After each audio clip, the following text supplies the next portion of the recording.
بسم اللہ الرحمن الرحیم۔ جہیز، معاشرہ اور اسلام۔ مضمون حلیم خان شاہد، مربی سلسلہ کٹک، اوڈیشہ، انڈیا۔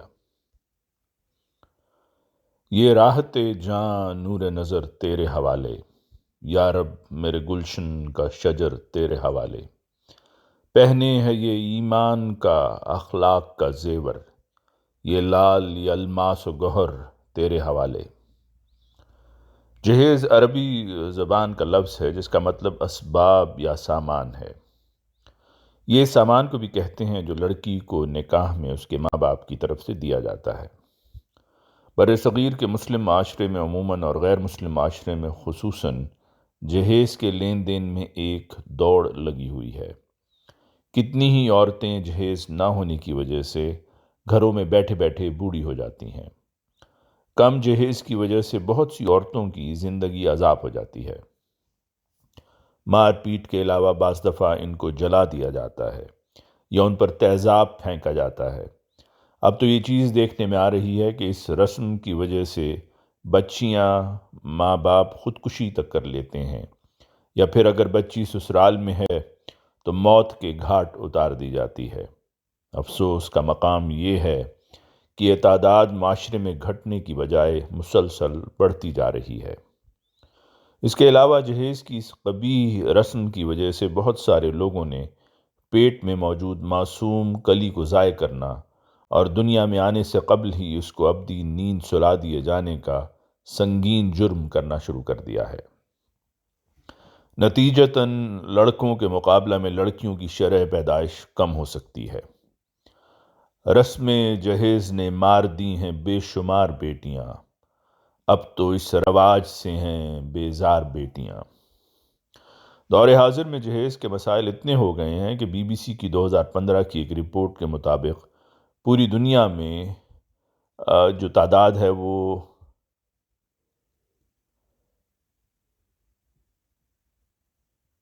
1,13,403 جہیز کے معاملات درج کیے گئے۔ اگر ہندوستان کا ہی جائزہ لیں تو 2019 میں ہی 7,000 سے زائد اموات جہیز کی وجہ سے ہوئی ہیں۔ دنیا ایک دوسرے سے آگے بڑھنے کی طاق میں ہے۔ اس کی اول وجہ اسلامی تعلیمات کے مطابق بچیوں یا عورتوں کو ان کے حقوق نہ دینا معلوم ہوتی ہے۔ اللہ تعالیٰ نے دین اسلام میں حضرت محمد مصطفیٰ صلی اللہ علیہ وسلم کے ذریعہ بحیثیت ماں عورت کے قدموں کے نیچے جنت رکھ دی اور بحیثیت بیوی خاوند کے اخلاق کا اولین گواہ بنایا۔ اس طرح عورت کو بطور بیٹی جہنم کی راہ میں دیوار قرار دیا، پھر ماں، بیوی، بہن اور بیٹی کو وراثت میں حصہ دلایا۔ الغرض عورت کو ہر قسم کے حقوق، عزت و تکریم سے نوازا۔ تیرا نبی جو آیا اس نے خدا دکھایا، دین قویم لایا بدعات کو مٹایا، صلی اللہ علیہ وسلم۔ حضرت صلی اللہ علیہ وسلم کی دنیا میں آنے کے بے شمار مقاصد میں سے ایک مقصد کا ذکر قرآن نے یوں فرمایا ہے: اعوذ باللہ من الشیطان الرجیم وَيَضَعُ عَنْهُمْ إِصْرَهُمْ وَالْأَغْلَالَ الَّتِي كَانَتْ عَلَيْهِمْ، سورہ الاعراف آیت 158۔ اور ان کے بوجھ جو ان پر لادے ہوئے تھے اور طوق جو ان کے گلوں میں ڈالے ہوئے تھے وہ ان سے دور کرتا ہے۔ یعنی جو بھی رسم و بدعات تھے ان سے ان کو محفوظ کرنا تھا، اور آپ صلی اللہ علیہ وسلم نے بڑی خوش اسلوبی سے اس فریضے کو سر انجام دیا اور رہتی دنیا تک ایک مثال قائم کر دی۔ لیکن آپ کی پیش گوئی لا یبقى من الاسلام الا اسمہ کے عین مطابق اسلام میں بھی بگاڑ پیدا ہونا تھا، اور ہوا۔ آج سے 1 صدی قبل جب چاروں طرف تاریکی کا دورہ تھا اور کشتی اسلام بھنور میں پھنسی ہوئی ہچکولے کھا رہی تھی، تو اس وقت اللہ تعالیٰ نے سیدنا حضرت مسیح موعود علیہ السلام کے ذریعہ ان بے شمار رسم و بدعات کا مقابلہ کرتے ہوئے کشتی اسلام کو ڈوبنے سے پھر سے بچایا۔ آپ علیہ السلام نے اپنے ماننے والوں سے مخاطب ہوتے ہوئے فرمایا: میں دیکھتا ہوں کہ ہمارے گھروں میں قسم قسم کی خراب رسمیں اور نالائق عادتیں جن سے ایمان جاتا رہتا ہے گلے کا ہار ہو رہی ہیں، اور ان بری رسموں اور خلاف شرع کاموں سے یہ لوگ ایسا پیار کرتے ہیں جو نیک اور دینداری کے کاموں سے کرنا چاہیے۔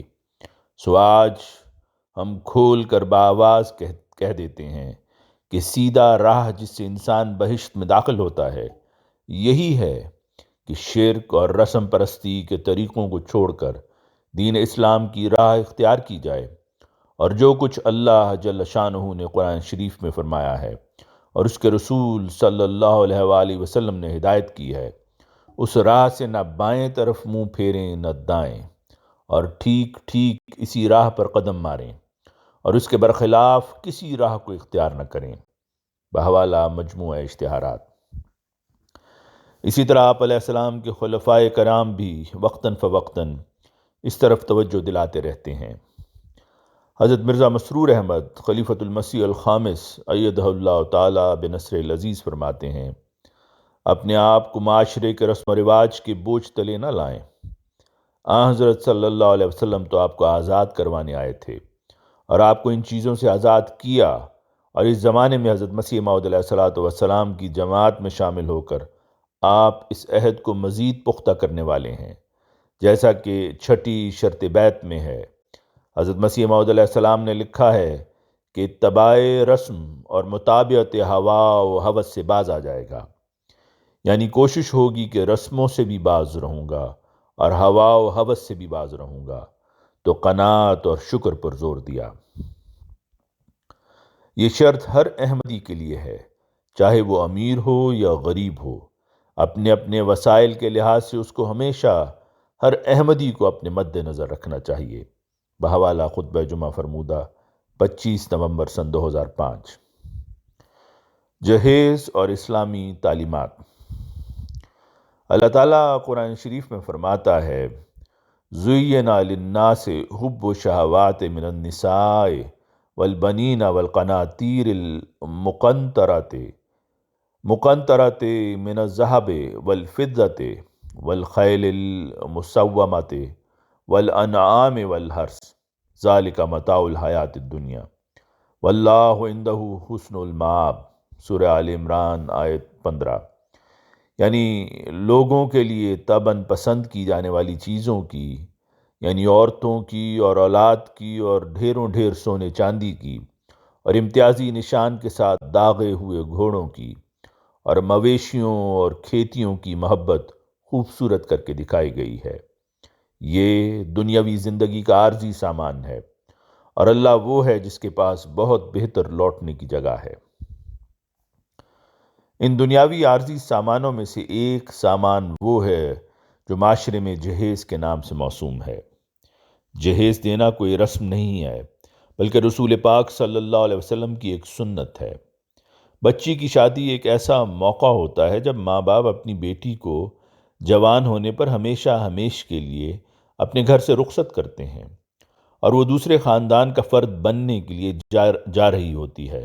تو اس موقع پر ماں باپ کی محبت فطری طور پر اس بات کا تقاضا کرتی ہے، تو وہ اپنی توفیق اور استطاعت کے مطابق اپنی بچی کو گھر سے رخصت کے وقت اسے کچھ تحفہ دیتے ہیں۔ اس کو جہیز کہا جاتا ہے۔ اس کی مثال حضرت صلی اللہ علیہ وسلم کی زندگی میں ہمیں ملتی ہے۔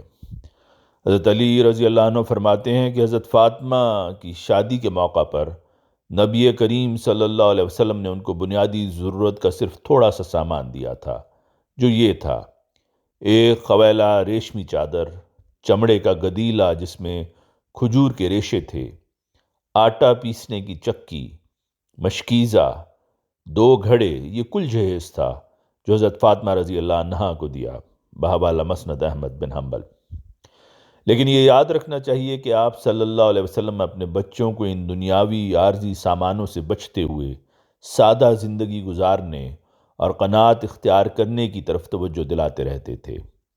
ایک دفعہ آپ صلی اللہ علیہ وسلم نے براہ راست نصیحت فرمائی، اور نصیحت بھی اپنی انتہائی لاڈلی بیٹی حضرت فاطمہ کو فرمائی۔ اس کا روایت میں یوں ذکر آتا ہے کہ حضرت علی رضی اللہ عنہ بیان کرتے ہیں کہ حضرت فاطمہ رضی اللہ عنہ کے چکی پیسنے کی وجہ سے ہاتھوں میں تکلیف ہو گئی، اور ان دونوں حضرت صلی اللہ علیہ وسلم کے پاس کچھ قیدی آئے تھے۔ حضرت فاطمہ رضی اللہ عنہ حضور کے پاس گئیں، لیکن آپ کو وہاں نہ پایا۔ حضرت عائشہ رضی اللہ عنہا سے ملیں اور آنے کی وجہ بتائی۔ جب حضور صلی اللہ علیہ وسلم باہر سے تشریف لائے تو حضرت عائشہ رضی اللہ عنہا نے حضرت فاطمہ رضی اللہ عنہا کے آنے کا ذکر کیا۔ حضرت علی رضی اللہ عنہ کہتے ہیں کہ اس پر حضرت صلی اللہ علیہ وسلم ہمارے گھر آئے۔ رات کا وقت تھا۔ کہتے ہیں کہ ہم بستروں میں لیٹ چکے تھے تو حضور علیہ السلام کے تشریف لانے پر ہم اٹھنے لگے تو آپ نے فرمایا نہیں لیٹے رہو۔ پھر آپ ہمارے درمیان تشریف فرما ہوئے۔ کہتے ہیں کہ یہاں تک کہ حضور کے قدموں کی ٹھنڈک میں نے اپنے سینے میں محسوس کی۔ پھر آپ صلی اللہ علیہ وسلم نے فرمایا کہ کیا میں تمہارے سوال سے بہتر چیز نہ بتاؤں؟ جب تم بستروں پر لیٹنے لگو تو 34 دفعہ اللہ اکبر کہو، 33 بار سبحان اللہ اور 33 بار الحمدللہ کہو۔ یہ تمہارے لیے نوکر سے بہتر ہے، ملازمین رکھنے سے بہتر ہے۔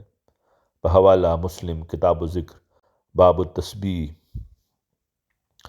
جب قناعت اور سادہ زندگی گزارنے کی عادت بچیوں میں ہوگی تو ہر حالات میں بچیاں زندگی بسر کر لیتی ہیں۔ اصل چیز خدا کی رضا اور اس کی رحمت ہے۔ اگر وہ مل جائے تو ان عارضی چیزوں کا کیا فائدہ؟ یہی تو وہ اصل زیور اور جہیز ہے جو ایک باپ کی طرف سے ایک بیٹی کو ملنا چاہیے۔ محبت بھی، رحمت بھی، بخشش بھی تیری، میں ہر آن تیری رضا چاہتی ہوں۔ میرے خانہ دل میں بس تو ہی تو ہو، میں رحمت کی تیری رضا چاہتی ہوں۔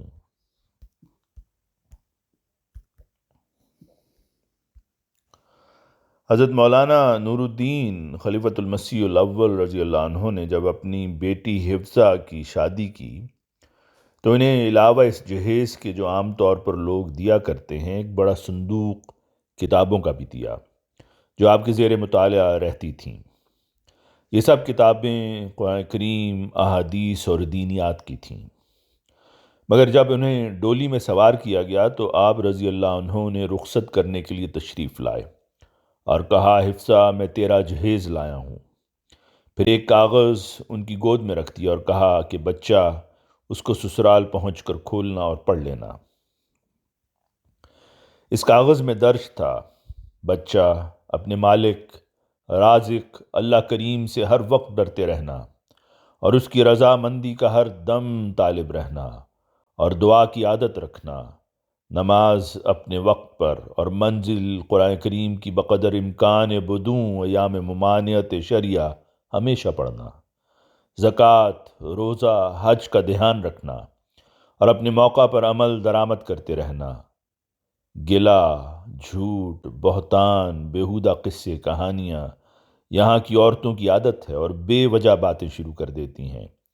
ایسی عورتوں کی مجلس زہر قاتل ہے۔ ہوشیار خبردار رہنا، ہم کو ہمیشہ خط لکھنا، علم دولت ہے بے زوال ہمیشہ پڑھنا، چھوٹی چھوٹی لڑکیوں کو قرآن پڑھانا، زبان کو نرم، اخلاق کو نیک رکھنا، پردہ بڑی ضروری چیز ہے، قرآن مجید کو ہمیشہ پڑھتے رہنا، میرات العروس اور دوسری کتابیں پڑھو اور ان پر عمل کرو۔ اللہ تعالیٰ تمہارا حافظ و ناصر ہو اور تم کو نیک کاموں میں مدد دے وے۔ والسلام نور الدین، 31 مئی 1891۔ حضرت خلیفۃ المسیح الاول رضی اللہ عنہ کا یہ خط مجلس انصار اللہ کینیڈا کے شائع کردہ نحن انصار اللہ اپریل تا ستمبر 2004 کی پبلیکیشن میں کی زینت ہے۔ یہ ہے وہ اصل جہیز جو ایک باپ کی طرف سے اپنی بیٹی کو ملنا چاہیے۔ اگر والدین اس قسم کا جہیز دینا شروع کر دیں تو یقینی طور پر آئلی زندگی کے مسائل میں کمی ہو جائے گی۔ اس کے لیے نئی آنے والی نسلوں کی ہمیں صحیح رنگ میں تربیت کرنی پڑے گی، جس طرح ہمارے پیارے امام نے فرمایا کہ اے احمدی عورتوں، تم اپنے اس اعلیٰ مقام کو پہچانو اور اپنی نسلوں کو معاشرے کی برائیوں سے بچاتے ہوئے ان کی اعلیٰ اخلاقی تربیت کرو اور اس طرح سے اپنی آئندہ نسلوں کے بچاؤ کی ضمانت بن جاؤ۔ اللہ ان لوگوں کی مدد نہیں کرتا جو اس کے احکام کو وقت نہیں دیتے۔ اللہ آپ کو اپنے مقام سمجھنے کی توفیق عطا فرمائے اور آپ اپنی آئندہ نسل کو سنبھالنے والی بن سکیں۔ آمین۔ بحوالہ الازہار لذوات الخمار، اوڑھنے والیوں کے لیے پھول۔ اگر آج ہم احمدی مسلمانوں کو بدعت کی اس شکل سے بچنا ہے تو خدا اور اس کے فرستادوں کے بتائے ہوئے طریق پر عمل کر کے ہی بچا جا سکتا ہے۔ لہٰذا اس ضمن میں خلفائے احمدیت کے بعض اقتباسات و ارشادات پیش ہیں۔ حضرت خلیفۃ المسیح الاول رضی اللہ عنہ کے پاس ایک شخص آیا اور کہنے لگا کہ میں سید ہوں، میری بیٹی کی شادی ہے، آپ اس موقع پر میری کچھ مدد کریں۔ حضرت خلیفہ اول یوں تو بڑے مخیر تھے، مگر طبیعت کا رجحان ہے جو بعض دفعہ کسی خاص پہلو کی طرف ہو جاتا ہے۔ آپ رضی اللہ عنہ نے فرمایا، میں تمہاری بیٹی کی شادی کے لیے وہ سارا سامان تمہیں دینے کے لیے تیار ہوں جو رسول کریم صلی اللہ علیہ وسلم نے اپنی بیٹی فاطمہ کو دیا تھا۔ وہ یہ سنتے ہی بے اختیار کہنے لگا، آپ میری ناک کاٹنا چاہتے ہیں۔ حضرت خلیفہ اول نے فرمایا، کیا تمہاری ناک محمد رسول اللہ صلی اللہ علیہ وسلم کی ناک سے بڑی ہے؟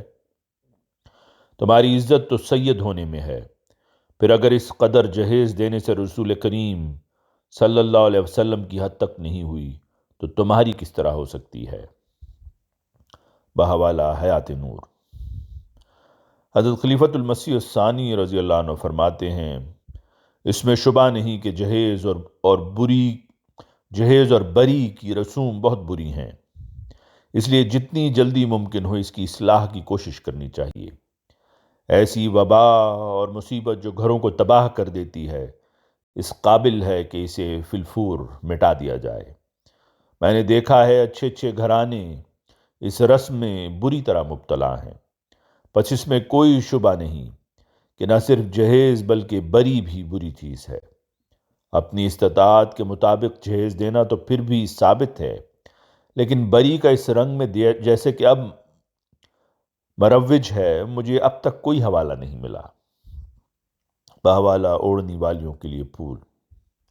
نیز آپ رضی اللہ عنہ فرماتے ہیں، لیکن اس میں بعض دفعہ ایسی غیر معقول باتیں کرتے ہیں اور ایسی لغو شرطیں لگاتے ہیں کہ حیرت آتی ہے۔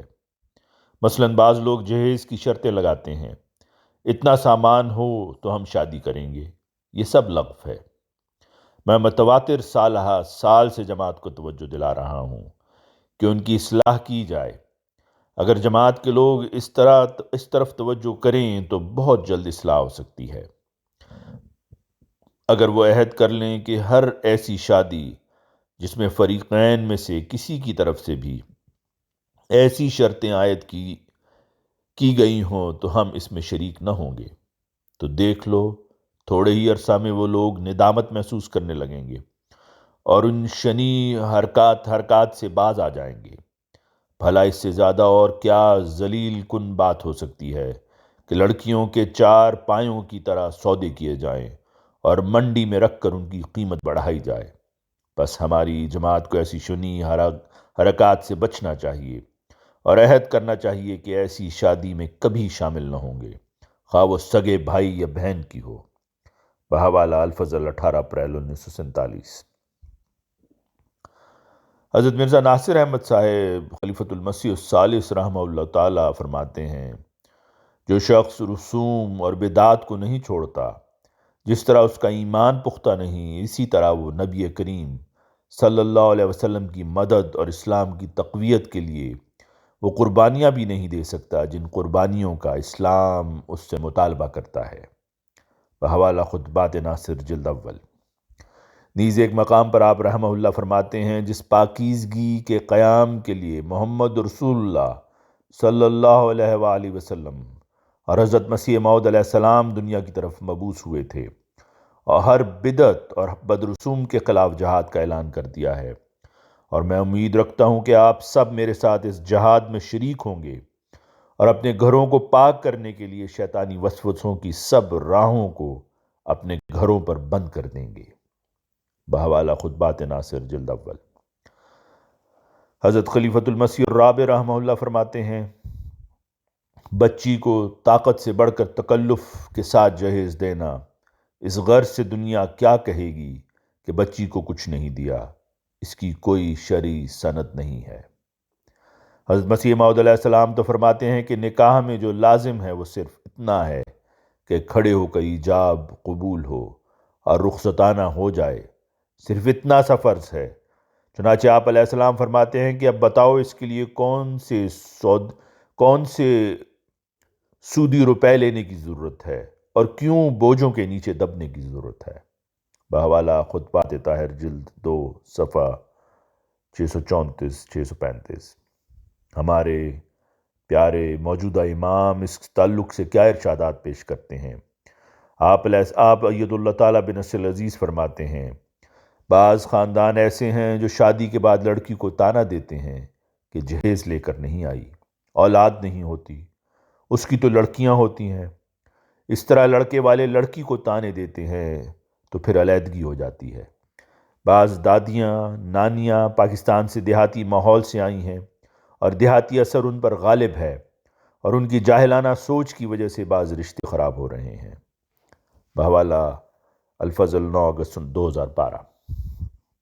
نیز آپ اید اللہ تعالیٰ بن نصر العزیز فرماتے ہیں، شادی بیاہ کے موقع پر بعض فضول قسم کی رسمیں ہیں، جیسے بری کو دکھانا یا وہ سامان جو دلہا والے دلہن کے لیے بھیجتے ہیں اس کا اظہار، پھر جہیز کا اظہار، باقاعدہ نمائش لگائی جاتی ہے۔